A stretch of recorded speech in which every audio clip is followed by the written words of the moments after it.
Before I get started, I would really like to thank the church for its incredibly gracious support with my missions trip. Your example of love and generosity after my last presentation was really humbling, to say the least. Your prayers and contributions were certainly not wasted, and our Savior used this trip to grow me and have a huge impact on the area that our team visited. My mission trip was a really life-changing experience. We spent about a month in Madagascar proper, and in that time we accomplished in some ways what I really can't communicate here. We built incredibly strong relationships with many of the Malagasy people. We built 4 buildings, 2 of which we set up the frames and foundations for, and the other 2 we were also able to roof and wall. But most importantly, we built up our relationship with our Savior. I'll be the first to admit it got tough. Our trip often wasn't fun, and it was really never easy. Being gone from home for 2 months, construction work 8 hours a day, and a total lack of modern conveniences, it could add up. But it was beyond worth it. I'm not going to waste any more time just speaking though. I want to show you with just a bit what my trip was really like. So I'm going to go through some photos of the trip and kind of explain as we go. Okay.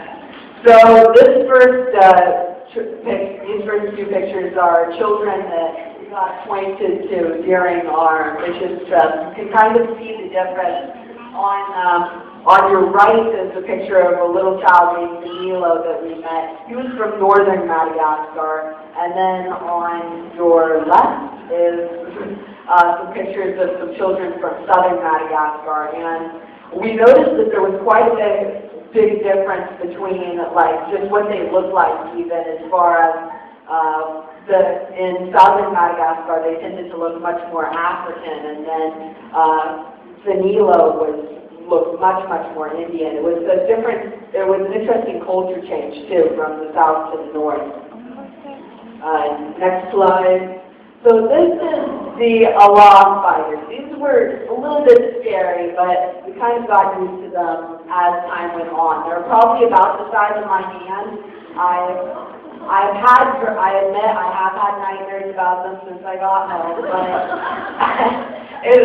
I've recovered for the most part, and it was pretty funny. Next slide.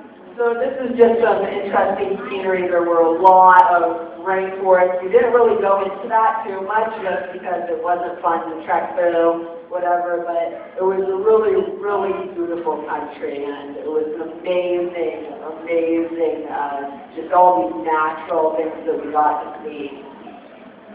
So, next slide, we see some of the houses that we saw in Madagascar, and this was really humbling to see that what these people were living in was, many of them were smaller than my room, and honestly, it was just amazing. You could see that inside of some of these houses, I don't know if you can see in this photo, but actually there were tents inside of it, and they would just sleep in the tents in the little house structures. And I mean, really, that's what they lived like. So it was really humbling to see how much we had and how little they had. So it just inspires you to want to help them. So next slide is our transportation during the trip. As you can imagine, the roads were a little bit rough. Some of them were kind of frightening to go on, especially when you were on the mountains and we were bumping around and we thought that we might fall off. And the drivers didn't. Our leaders had just got their driver's license in Madagascar right before the trip started. It was interesting, but it was kind of fun and kind of you could get car sick. But it was a really great time, even that, being able to sing in the car or whatever, even though we were kind of crammed in there, as you can see in the truck. So yeah, it was, even in transportation, we were able to enjoy fellowship with one another. Next slide. So this is kind of a picture of what the ministry looked like there. We were able to give some open-air presentations to sometimes about 500, 600 people. And it was really amazing because we heard that some of these people walked 3 hours to get to where we were just so that they could see this presentation. There were just, and this picture on the bottom right is a picture of people who came like from all over. There were so many. It was amazing to see. Just they wanted to hear from us, so we were able to just minister to them. I heard one figure that we were able to, that around 100 Malagasy asked to receive Christ. I'm not sure if that is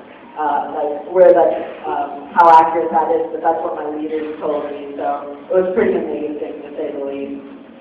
So the next slide is also in the church. This one we walked around, I don't know, we walked a long time. Maybe like 2 or 3 hours to get to the church. And when we got there, they were just so happy that, as you can see, they gave our leaders roosters as like a present. And they were just like so happy they just wanted to be able to share gifts with us. And that was really amazing. So next slide is that of some of the work that we did there. And the other picture is a man named Zarzar who's pounding the floors level with trying to get all the rocks to be the exact same height. And that was a hard job. I got assigned to that quite a few times. It was really exhausting just hitting the rock again and again and again. But it was a great experience, and by the end we were able to get quite a lot of work done on the structure that we built from nothing. So it was pretty amazing. It was a pretty cool experience to be able to use that construction surgery and running a boot camp for that. So the next slide is also basically the work that we were able to accomplish at the very end. All of this was just level ground when we first came here. But some of these houses were looking very close to finish by the time we were done. We were able to put concrete in on the floors of one of the houses. We walled up 2 of them, and then one we set up like a giant frame. So it was pretty nice to be able to just do that for the people there. 3 of the houses that we built were buildings for people to live in, and then one was a schoolhouse. So the next slide is that of what the base looks like. In the bottom picture, we're trying to figure out how to light a fire without matches. And believe it or not, we did do it. It was because of the Canadians. We were able to figure out how to light a fire without matches. You have to admit they are good at that. We also, when we came there, one of the most amazing things about Madagascar was we saw this room and it actually had toilets in it. And we were like, what? This is amazing. These are like new, clean porcelain toilets. We still had to bucket flush them, but it was pretty amazing that we were able to actually use that because they didn't have that even a year ago. So that was pretty cool. And also there were a lot of turkeys where we were there, and a lot of roosters too. Every morning around 4-ish, we would hear like this one rooster who had no sense of time whatsoever, crowing in the middle of the night, and we woke up and we couldn't get back to sleep because he just kept doing it. But it was, we were a little bit tired, and we started sleep talking, and it was still a lot of fun to have all those animals hanging around and playing with them and all of that. So the next slide is our continual, but basically the next slide was a picture of our continual quest for clean drinking water. What we would do a lot of mornings is get up at 5:30, get our 5-gallon buckets, walk like half a mile down to this river, fill up our buckets, walk all the way back up all these hills and stuff, pour it into this big container and then boil it so it would be purified.